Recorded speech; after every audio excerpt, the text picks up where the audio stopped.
Good morning. My name is Susan Reardon. I'm the staff hearing officer, and I call the meeting of Wednesday, December 2nd to order. First item on our agenda is the preliminary matters, and the first one is request for continuances, withdrawals, postponements, or ex agenda items. And I have received no requests for continuances or postponements, so we will hear the items in the order they occur on the agenda.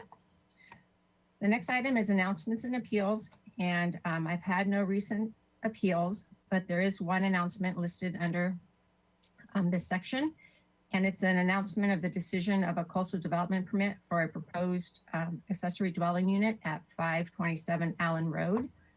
And pursuant to the government code section 6585 2.2, as well as our municipal code, a public hearing is not required for this application, but I can take public comment.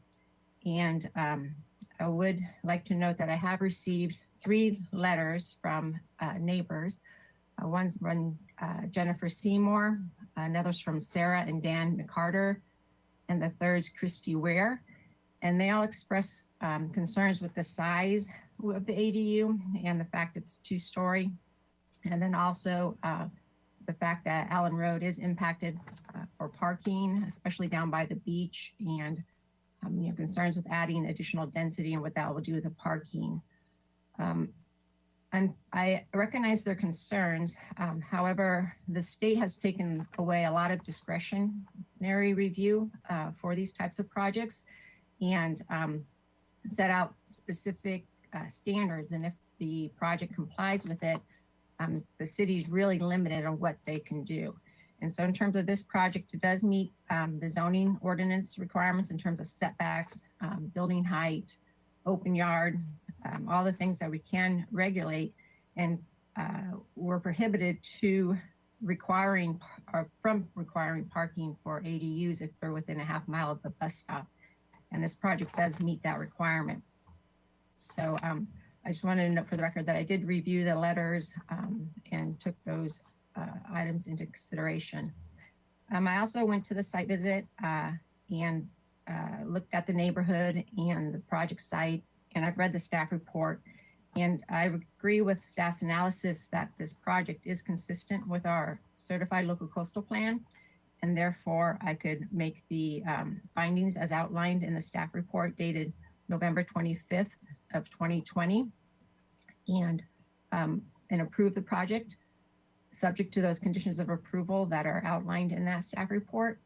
And I note for the record that this project is in the non-appealable jurisdiction of the coastal zone. Therefore, my action is the final action of the city. It's not appealable to the Planning Commission. So with that, I don't have any other announcements. So I'll move on to item C under preliminary matters, which is comments from members of the public pertaining to items not on today's agenda. And so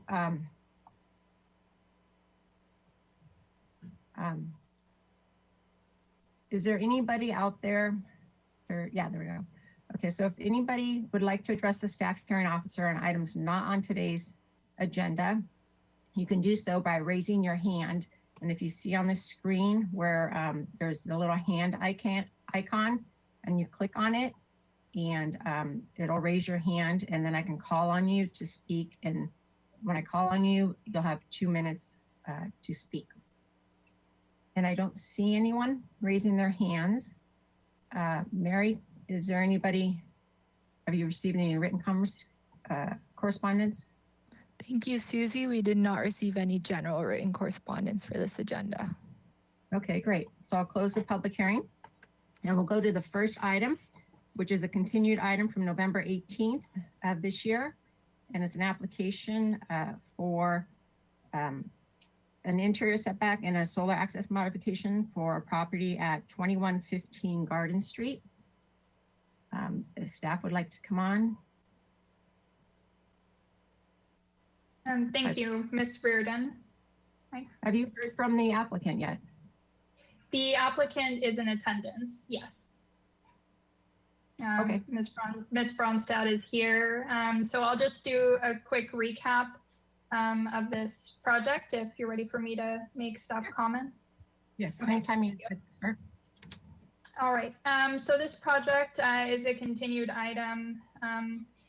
It is just for a general recap. This is a residential property, a 14,157 square foot lot, developed with a 3,095 square foot residence, the Carlson House, which is eligible for designation as a structure of merit, as it's a Spanish colonial revival style building, constructed by or designed by George Porter. It also contains a garage at the front of the property, 561 square foot garage, and a 496 square foot pool cabana. The discretionary applications being reviewed by the staff hearing officer this morning are an interior setback modification for an as-built deck and a solar access modification related to the walls and railings that accommodate this deck at the second story. And just again, to reiterate, as we had at the last hearing on this item, the deck was constructed without a permit during the original 2001-2003 construction, which was permitted. That involved a fairly substantial addition to the residence. And at that time, during the fields, the deck was constructed.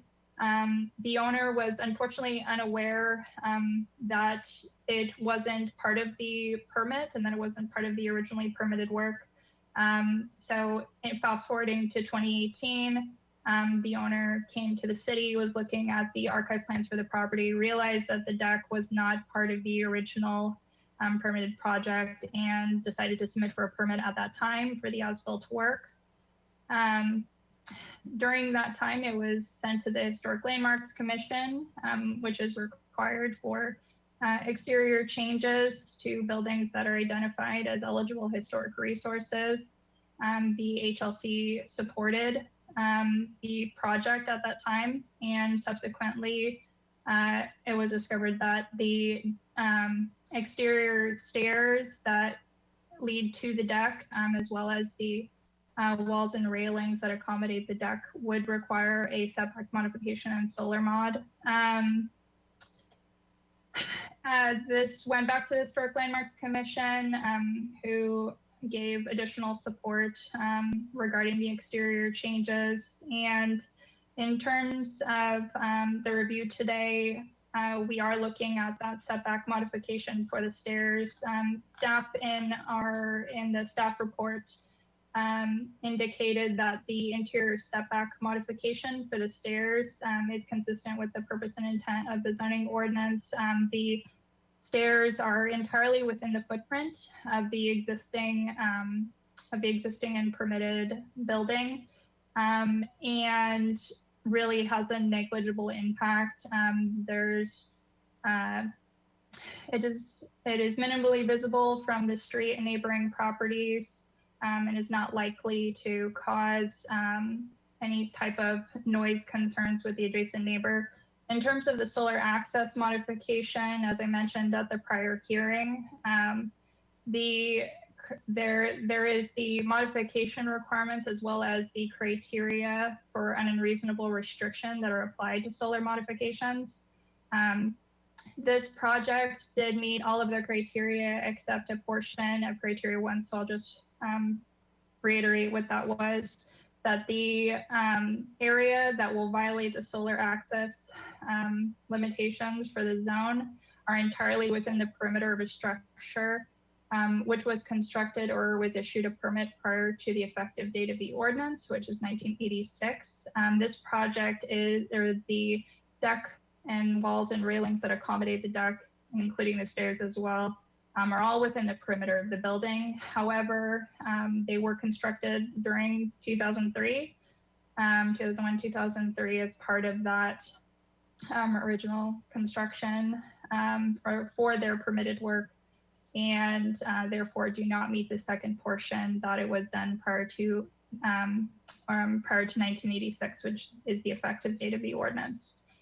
And at the last hearing, this project was continued for the applicant to study additional, really to see if there was some additional information they could provide in regards to specifically the solar access modification, as well as if the project could not need a solar access modification. We did look at that. And I'll defer to the applicant's presentation so they can talk about the studies that they did, but it was determined that it still does need a solar access modification. And that concludes my presentation. Thank you. Okay, so I have a question for Pilar. Yes. So I had asked if you could reach out. Sarah, you can mute yourself if you want until you. Sure. I asked to reach out for the attorney's office to see if there is any way that the modification could be approved by me, being that it did not meet all of the criteria in the resolution. The resolution is quite clear that it says it must meet all these following requirements. And so can you kind of let me know or explain what the city attorney's office said regarding that? Yes, Ms. Reardon, I did reach out to the city attorney's office and discussed the project as a whole, the modifications that are required for this project, and specifically the solar access modification for the deck walls and railings. And it was indicated that if the project substantially complies with the required findings for the modification and additional criteria for the modification, then the discretionary decision maker can approve the project. Okay, great, thank you. And then I just want to clarify, the part that actually is shading the neighbor is the stairway and the railing and the solid wall adjacent to the stairway, correct? It's not the deck itself, it's just access to it? That's correct. Okay, great, thank you. That's all my questions. Sarah, if you'd like to state your name for the record and provide additional comments at this time. Sure. Thank you. I'm Sarah Bronstad with Vanguard Planning, and Pilar did a wonderful job of summing up the project and the previous hearing. I don't have a lot to add. We did go back and look to see if we could adjust our plans in such a way that would, make it more clear. We don't, it's, the shadow that will be cast it's hard to represent different levels of light within that shadow. So we don't have anything new that we can provide. But again, if we could flip to the shadow exhibits, which I believe is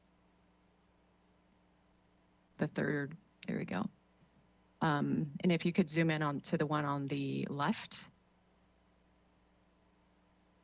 first.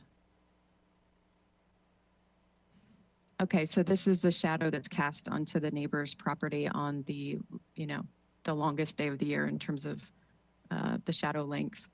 And you could see by the dark black line on the top left corner that the shadow, even on this day, doesn't reach the house that's there. And what the shadow is covering is landscaping and a garden. And this is the shadow that is without the deck, but you could see, even the addition when it was built in early 2000s, a solar access modification actually would have been required, and for whatever reason it wasn't.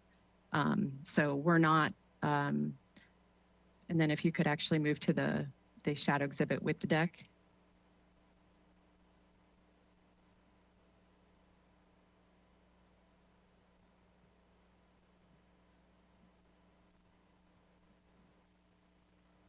It's on the next page. If you could just provide as much verbal instruction Sure, as possible for Will, that'd be helpful. Okay, go back a page. Okay, there we go. Zoom in again onto the one on the left. This is the increase of shadow that we were talking about. So again, it's, so many people at the city have looked at this. And also I wanted to clarify for the record, Jerry, the owner, the DeRose family, did want to add this deck in the process of construction. So it was never part of the original permitted set of plans, but there was initiation for a permit revision. And that's what the clients were not aware of, is that revision was never officially completed. So, but even during that time in the process of why they thought the revision was approved, is the city historian was out there, the original architect was out there, who was obviously trying to keep this remodel in touch with the time and the period and the neighborhood. This project was reviewed by HLC at least twice, never received anything other than support. The new historian at the city, the current historian, also approved the project, had no complaints. The neighbor, who's the shadow is on their property, also has expressed support. So really, staff has expressed support. I think everyone, that we've consulted with through the proper channels, of course, initiating this to fix this issue. The client initiated it himself. Certainly we didn't anticipate that, because of all of that support, that we would, run into this issue where we potentially are going to have to keep challenging it all the way up the ranks. So it just seems like an unnecessary, time and money that we don't see the value at the end of making this client keep going through this process. It's been several years. So we believe that, the staff hearing officer has the discretion to make this call. And so, and we believe that it's consistent with the policy at large and the big picture. So that's all I have to say. Let me know if you have any questions. I don't have any questions right now. I do see that the property owners are on as an attendee, and I did receive an email from them. And Gerald and Sue, if you want to provide comments as part of the applicant, can you? I just was promoted. Yes, I can. Mr. and Mrs. DeRose, if you'd like, you can unmute yourself now. I've just sent you an unmute request. You can, if you share, and if you are wish to share your webcam, I've also sent you a webcam request. You can click share my webcam. Yeah, what's that? You want to be on webcam?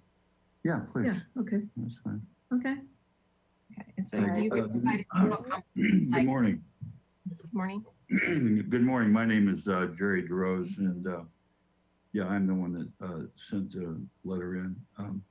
Basically, we've resided here for 28 years. We've tried to bring the house back to life, do everything with integrity and authenticity. And, we're in the Mission District, and, I referred to the fact that the grand jury, the frustrations and so forth, basically the deck was done in conjunction with the remodel, and we ran into it myself, by happenstance when I went to the archives for something else.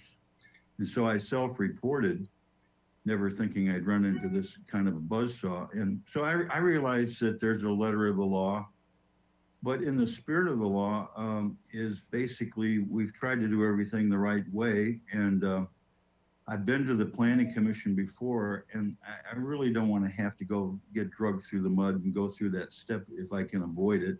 I realize you folks all have to do what you have to do. But on the other hand, yeah, I would like to think there would be some latitude of somehow reasonable people doing reasonable things. When you look at the big picture of we've added value to the house, both for ourselves and for the future.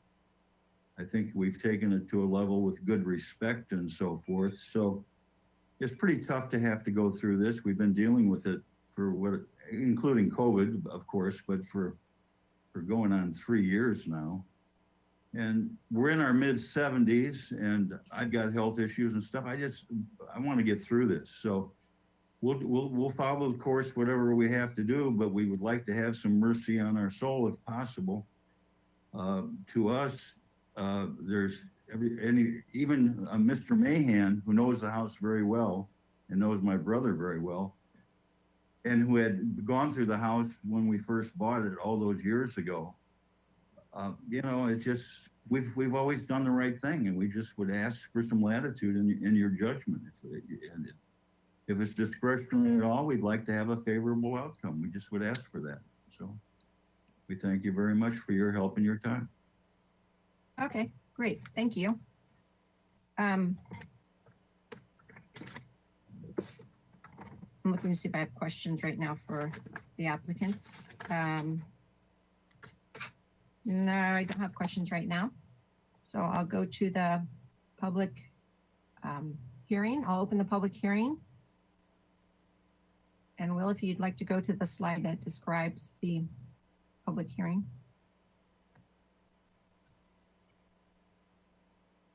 Great, great. So if there's anyone who is on this webinar that would like to make oral comments regarding 2115 Garden Street, you can do so by clicking on the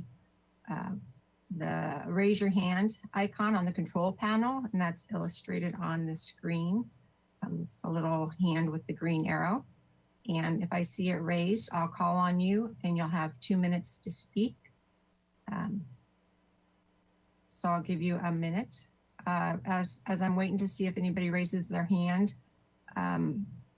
Pilar or Mary, have we received any additional comments on this project this morning?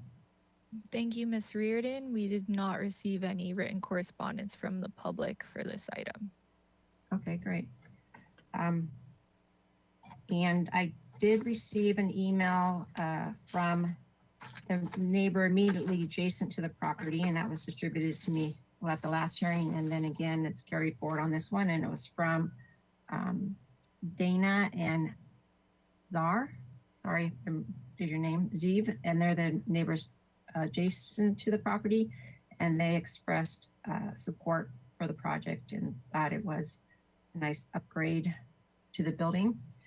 So I don't see anybody raising their hands, so I will close the public hearing and it will come back to me. If Pilar and Sarah want to turn back on your webcam so I can talk to you, that would be great. Sarah, are you out there? You can turn this I'm on too. here. I can't see you.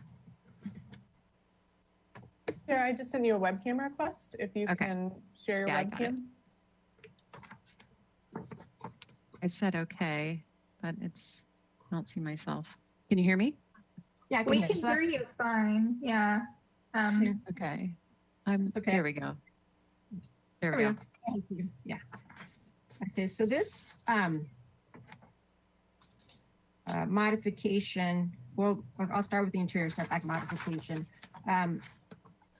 In terms of the interior setback modification, it is for a stairway that leads to a second-story deck. However, as is pointed out in the staff report, that it is within the existing footprint of the building, and it is only encroaching 10 inches into the interior setback, which is it's a minor encroachment, and it doesn't really cause any adverse impacts to the neighbor in terms of privacy or visual, or that the railing and everything's incorporated nicely within the building. And so I can find that that is consistent with the purposes and intent of the zoning ordinance. In terms of the solar access modification, those have the potential to cause more impacts to adjacent neighbors because it does shade the property. And in this instance, it is shown by the shadow studies and the record that there is an increase in the amount of shading on the neighbor's property. However, the amount is very small. It ranges from about 7 inches to 12 inches increase in shading. And it's my opinion that that increase in the shadow is not a significant change. I think it's noted in the staff report or maybe the applicant's letter that it represents just a 25 square foot increase. Is that correct, Pilar? In the area that is shaded. And so that is very negligible.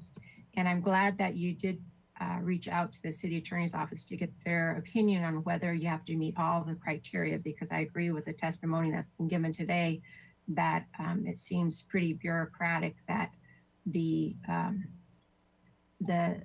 project meets all of the other components of these criteria that was established by council in determining whether the restriction causes the unreasonable hardship to the project. It meets all those provisions with the exception of the fact that it's not over an existing building that was there at the time of the ordinance adoption. So that was a nice clarification. I think in the past we've gotten other direction from the city's attorney's office. So I'm glad to hear that. And so I believe that the project does substantially comply with the requirements, that it doesn't significantly cause an impact to the neighbor's property or block their shadow. I'm sorry, their buildable area. And so with that, I can make the findings for the interior setback modifications that's in the staff report. And I'm going to change the solar access modification findings that's in the staff report to reflect all those conditions, to make it clear of how I arrived at the conclusion that the findings can be made and that this is consistent with the zoning ordinance, and strict application of that requirement would cause an undue hardship for you. So staff's not proposing any conditions of approval, and I don't need to add any conditions of approval to approve your project. So your project is approved, and my action is appealable to the Planning Commission within 10 calendar days. And the Planning Commission also has oversight authority of all my actions, and they can decide to call it up during that same 10-day appeal period.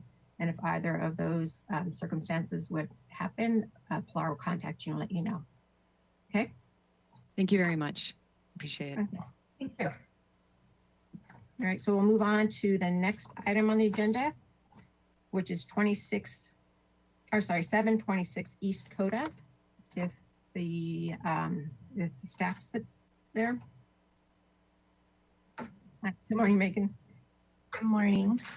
If you'd like to give the staff presentation, you can. Yes, thank you, Ms. Reardon, members of the public. So I'm Megan Arciniega, the project planner for the project at 726 East Coda Street.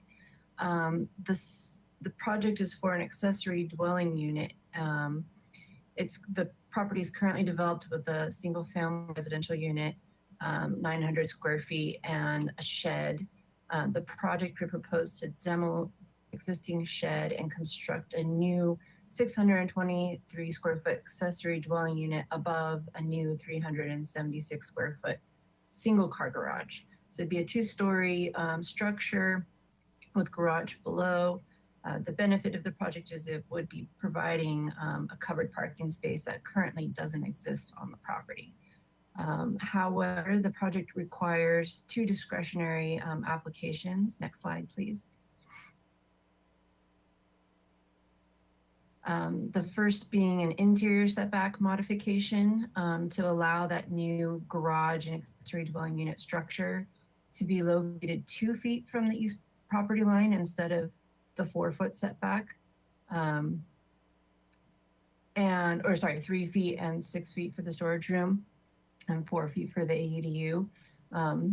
The purpose of this being closer to this interior setback would allow navigation of a vehicle in the garage. So if it was meeting the setback, it would be difficult to achieve the garage below. The second request is for an open yard modification to allow a portion of the building to encroach into the open yard that's required for single family. And with that, can we open up the photos? So kind of walk through the property. Just quickly, we're on the east side here of East Coda, directly across from the high school. Next slide. Zooming in a little bit more. This is actually a commercially zoned neighborhood. So there's a mix of residences, but also backing up behind our property is a handful of commercially developed properties, some of which are already 2 stories. And then directly across the street is the high school. Next slide. So here's the existing house on the property. It's a fairly small residence, like I said, 900 square feet. And it is older, but it was not determined to be a historic resource. It was reviewed by the city's urban historian. However, next slide. It shares a driveway and next slide, Will.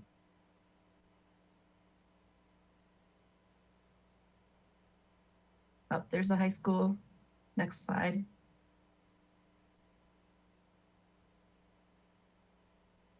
One more. It seems like there might be a lag. So just Oh, there it is. FYI. Here we go. So it shares a driveway with the next door neighbor. It's currently a gravel driveway. And this neighbor, 728 East Coda, is designated a historic resource. So there was sensitivity in the design, and they worked with our urban historian, Mr. Hernandez, to make sure that the design for this garage and unit would be sensitive to those resources and consistent with the existing residence itself. So if we go to the project plans, we can take a look at the proposed design and location as it relates to the existing development. So we have down below is East Coda Street, and we have the main residence up front, and that shared driveway. What they're proposing to do is to construct the unit at the back of the lot, upper left-hand corner, along that property line. So if you can zoom in a little bit into that corner. We have a number of setbacks that are going on here because the zoning ordinance requires different setbacks for a garage versus accessory space versus an accessory dwelling unit. So there are 3 different setbacks that kind of go into play. The idea would be the entire structure would be set back 2 feet off of this property line. So it does require an interior setback modification along that eastern property line. Towards the back of the rear property line, the structure meets all those setback requirements. So we're really only talking about the eastern property line. But as you can see, on the right side of this, the open yard that remains would only be 750 square feet, which is still a decent size. The ordinance requires, though, 800 square feet currently. However, that's actually only a temporary provision. So last year, the city's accessory dwelling unit ordinance allowed for a reduction of open yard for accessory dwelling units, but with the new state law, that ordinance was temporarily suspended. And we have a new accessory dwelling unit ordinance that will come into effect in 2020, actually in December 10th, in just a couple weeks. But the timing of this application, unfortunately, couldn't take advantage of that, of the city's direction of allowing reduced open yard. So an open yard modification is required for this application just by virtue of the timing of this project. That being said, they are still proposing 750 square feet, which is reasonably sized. It's reasonably located behind the residence and next to the accessory dwelling unit. So it's usable backyard space, and would still allow the location of the unit to be placed in this corner and allow for the bottom, the first floor, to be an accessible single car garage. If you can go to the next sheet, Will. You can zoom back out. So this is existing site plan, which basically shows you that currently there isn't any covered parking on the site. It's just the single family residence, the shed at the back, and there's just two tandem parking spaces in the shared gravel driveway. The tandem parking spaces are allowed for accessory dwelling units for their current ordinance or the state standards, but Transportation Department did review the project for the tandem configuration and maneuverability, and then secondly for gravel driveways, which are currently not allowed because of the tracking of materials on the public streets. So as a requirement, the Transportation Department, the applicant is required to pave their portion of the shared driveway. We can't require them necessarily to pave the neighbor's portion, but that is part of the project proposal. Next slide. So you can see here, the bottom left is just the roof plan. The middle is the floor plan for the unit, and the right is the lower ground floor floor plan for the garage. You can see it's just a single residential unit, single bedroom, bath, and living space. Next slide. And then here are the elevations. So they did work with Ms. Hernandez on the materials and windows and garage door to some degree. And as you can see, on the upper left elevation, the northeast, you can see how that would relate to the neighboring property. So it would be 2 feet off of that interior setback line. Currently, the adjacent use across from that on the neighbor's property is just open yard with a large hedge, which would work to help screen this proposed unit and structure. So that is to the project design's benefit. The applicant also did reach out to the neighbor and received support via email. And we have that on record. And that really completes it. If you can go back to the first page site plan.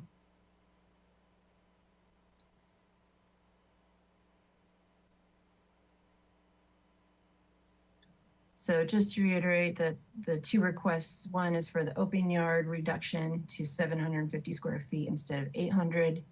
And then the second is the interior property line to be 2 feet away from the interior property line rather than 4. And that concludes staff's presentation. Okay, great. Thanks, Megan.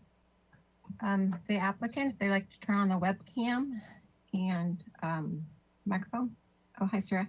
Would you like Hi. to state for the record and provide additional comments on this? Yes, please. Thank you. I'm Sarah Bronstad with Vanguard Planning, and we are here to represent the property owner.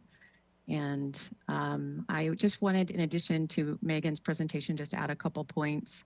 If we could go back to the photos exhibit and go to the second slide. And if there's any way we could zoom in even further there, just a bit. Yeah, great. I just wanted to, you could see clearly in the photograph that there is some screening between the neighboring property closest to the proposed dwelling unit, which is, let's see, if you could actually, no, sorry, other property line north, there we go, in the back there along that driveway.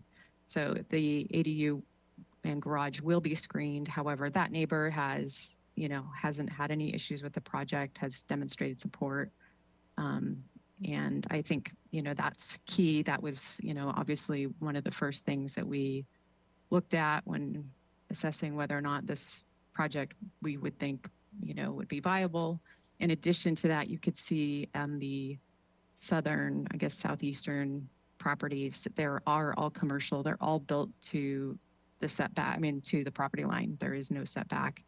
So this ADU and garage being close to the property line, but not on the property line, is consistent with, this neighborhood. They all have small, you can see the other houses on the southwest you know, their backyards are pretty filled as well with structures that are right up to the property line. So in general, this neighborhood is dense, it's commercial, it's a mix of, you know, multifamily dwellings, single family dwellings, commercial spaces. So we feel this is an actual great opportunity to get a very small unit rental opportunity in a downtown area corridor, being close to bus stops, Milpas, the school. So we believe that because of the neighborhood proximity, the neighbor support and the landscape screening, that this is a great project. And like Megan pointed out, we do encroach a bit into the rear yard, open yard requirement, but that is minimal. And within a matter of, you know, days, weeks, the city will officially be changing the ordinance otherwise. So that's all I have to add. And it looks like my boss, Jarrett, is also here. We're available to answer any questions. Thanks. Yeah, the only thing I would add here, Jarrett Gorin here from Vanguard Planning, the garage structure, most of Sarah's comments really were focusing on the ADU, but I would point out the garage structure really needs to be as close to that northeast property line as possible so that a vehicle can pull straight into it versus having to do a weird sort of sidestep maneuver to the right to try to get into the garage. So that's a reason why we proposed this within the setback versus having it be pushed over, so a vehicle can pull straight in.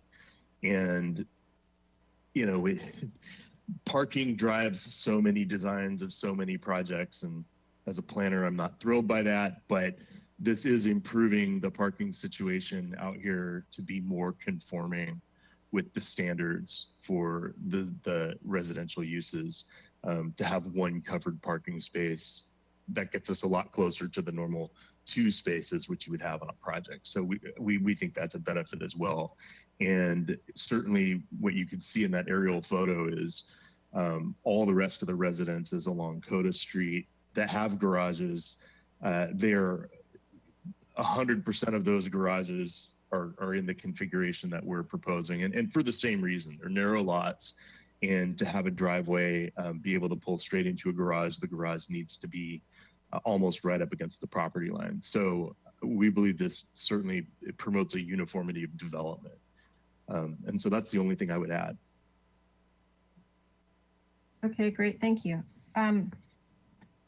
So have you had discussions with the neighbor, 728, I guess it would be, regarding whether they would be interested in paving their portion of the driveway at the same time? It seems like it'll be a little awkward having half of it paved and not half of it paved, and what's happening there. The property owner did approach the neighbor, and they weren't favorable to the expense of it. Okay. And I noticed the ADU kind of cantilevers out on, what would that be, the west and the east end? Was there any, actually on all of them except for the property line, the interior property line there. What other designs, or did you think of any other designs, like in terms of stepping the second story back from the property line? I understand the necessity of having the garage, where it is because of the location of the existing development.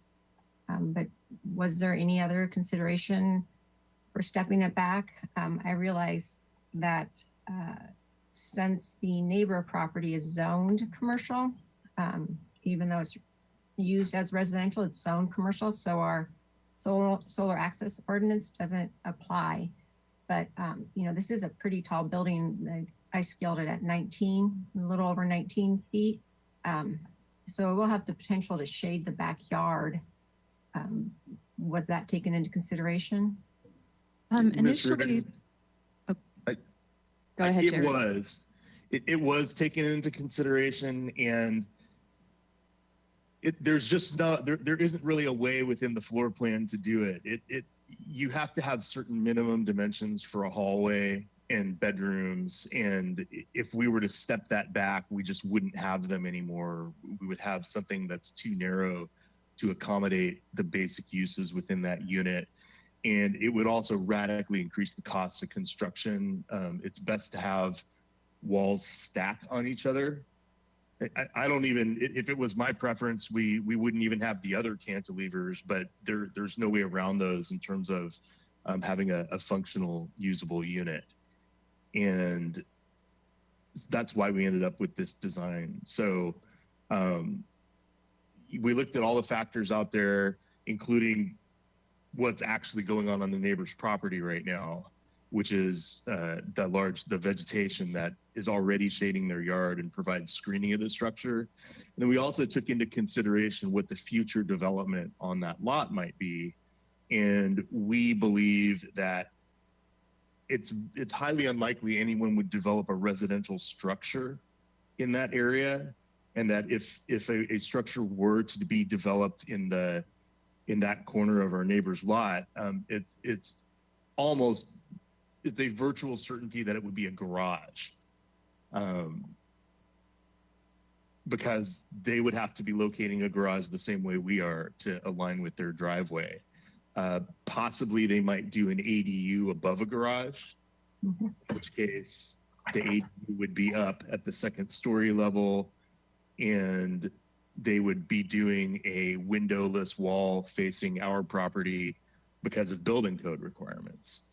So actually any structure they did in that portion of their property that close to the property line wouldn't be able to have windows on it because of fire codes. So we did think about this a lot, and we just don't see a major impact in practical use of, having the building the way we've got it proposed versus trying to step it back. Okay, great. Thank you. Those are my questions for right now. I'd like to open the public hearing. I do see 2 people in attendance, but I'm pretty certain they're property owners. But if you would like to provide comments on this item, which is 726 East Codis Street, you can indicate so by clicking on the raise lower your hand icon in the control panel. And if I see it raised, I'll call on you to have you speak, and you'll have 2 minutes to speak if you wish. While I'm waiting to see that, I would like to note that I did receive the email. It was in my packet from the property owner. From Scott. Oh, from Lisa. Yeah, here it is. It was forwarded by the property owner to us, expressing their support for the proposed 2-story ADU. So I don't see any hands raised. Mary or Megan, did we receive any additional comments this morning on this project? Thank you, Ms. Reardon. We did not receive any other written correspondence for this item. Okay, thank you, Mary. I'll close the public hearing. So I went out to the site and visited the site and the neighborhood, and did orientate myself to the neighborhood.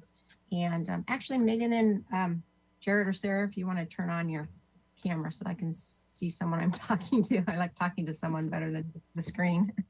It's an interesting virtual reality here, but so I went out to the property, and in regards to the open yard modification, this lot is really small. It's 4,000 square feet, and so in terms of open yard area and existing development, it's hard to provide that area just because it's it's such a small lot.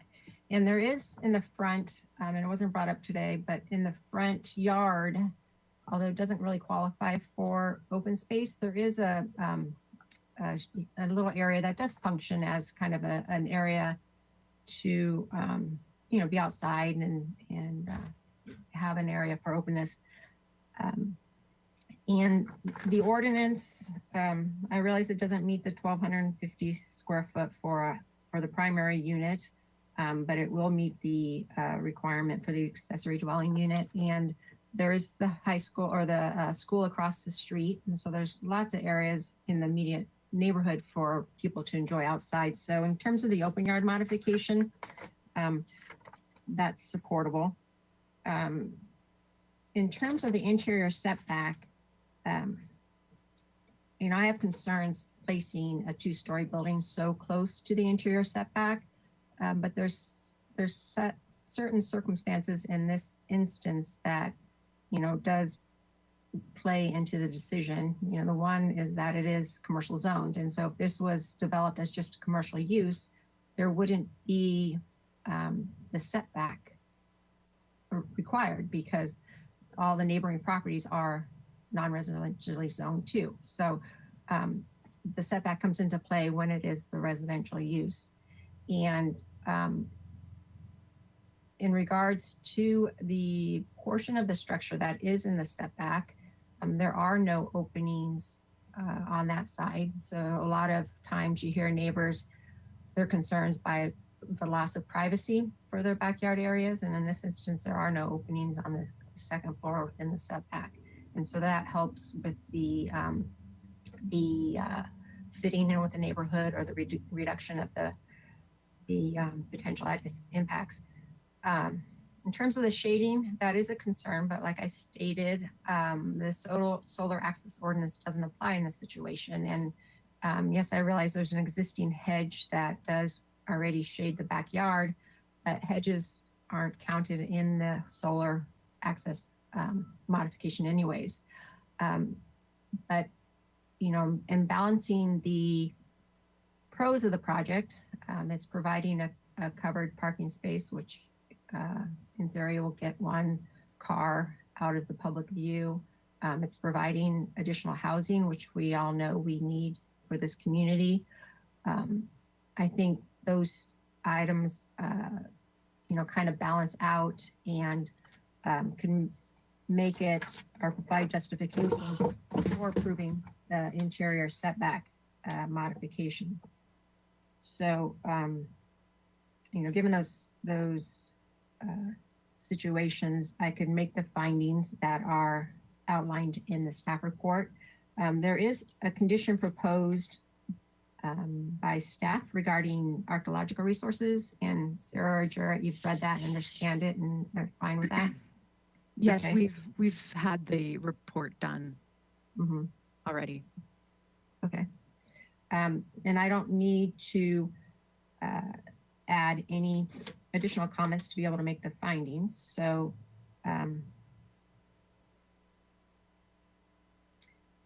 I do want to add actually in the finding for the interior setback, just reference the fact that there are no openings facing the neighbor in that area. It just provides a little more justification of how this setback modification can be supported. So with just that minor change to the findings, I'll make the findings and approve your project subject to the condition of approval contained in the report. And my action is appealable to the Planning Commission within 10 calendar days. And the Planning Commission also has oversight of all my actions, and they could decide to call it up during that same 10-day appeal period. And if either of those actions would occur, Megan would contact you. Okay? All right. Thank you. Thank you. Sure. And that was the last item on the agenda, so I adjourn the meeting.